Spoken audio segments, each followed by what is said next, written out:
Assalamu alaikum wa rahmatullahi wa barakatuh.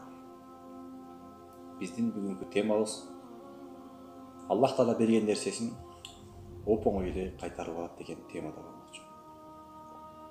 Аллах Таала өзүнүн бир периштесин 3 түрдүү өмүрдө жашаган адамды сынамакка жөнөтөт. Ал периште биринчи башына чач өспөгөн, өзү кембагал жашаган, үстүндөгү кийимде тамтык калбаган адамга жолугат. Мен сенин 3 тилегиңди орундайм. Айткына дегенде ал киши айтат: биринчи менин башыма капкара чач өстүрүн дейт. Ошол замат чач өсөт. Экинчи мага төөнү жиби менен бергин дейт. Ал тилеги дагы орундалат. Ошол замат колунда төө пайда болот. Үчүнчү үстүмө бир жакшы тон бергин дейт. Ошентип ал тонду дагы алат. Экинчи кишиге жолукканда ал кишинин денесинде алапес оорусу болот.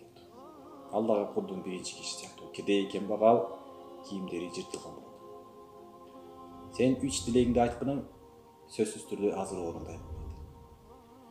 Биринчи тилегим менин деним сак кыл.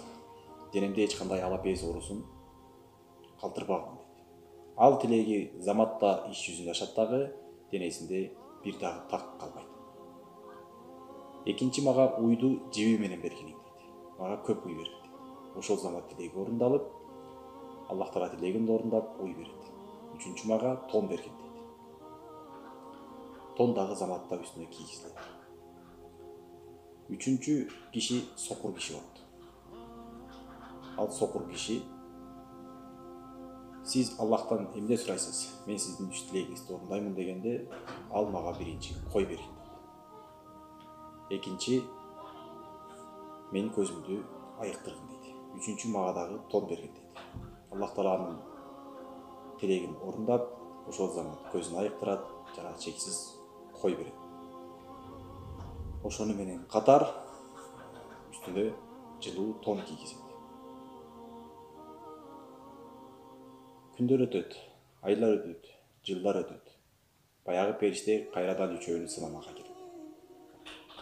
Биринчи башында чачы жок тас баш кишиге келип, куддум өзүнүн кейпинде келип, төө сураса төө бербейт, кийим сураса кийим бербейт. Экинчи кишиге келип, куддум өзүнүн кейпинде алапес оорусунда келет дагы, мага төө уй бергиңиз, мага кийим бериңиз дегенде, анын дагы тилегин кабыл албастан кеткиниң. Бунун баардыгын өзүнүн күчү менен тапканмын деп кайтарып жиберет. Үчүнчү сокур кишиге келгенде, сокур киши: бир убакта мен дагы сокур болуп, мен дагы бир убакта муктаж болдум. Ал койдун каалаганын ал. Ошол койлорду байламакка жиптен ал. Үстүңө жакшы тон берейин деп тон кийгизет. Периште ошол жерден такбир айтат: Аллаху акбар. Бүгүн сен Аллахтын сыноосунан кутулдуң. Ал эми сени менен чогуу сыналган эки шеригиң Аллахтын сыноосунан кутула албады. Башкача айтканда, өзүбүз менен тапкан мүлк деп мактангандык үчүн, өзүбүздүн күчүбүз менен тапкан мүлк деп бул кишиге, бул периштеге кайрылбаганы үчүн Аллах Таала аларды баштагы кейпи кандай болсо, дал ошондой кейипке түшүрүп коет. Ал эми кой сураган киши ошол бойдон байлыгы ашып кала берет. Мына бир туугандар, бүгүнкү күндө Аллах Таала бизге канча неамат берген болсо, ошол неаматты туура жана так пайдаланып, жакшы жактарга иштетиштик биздин мойнубуздагы милдет бир туугандар. Садакасын, зекетин берип бүгүнкү күндө байлыгыбыздын акысын бере турган болсок, анда ал байлыгыбыз сөзсүз түрдө кыямат күнү бизге пайда берет.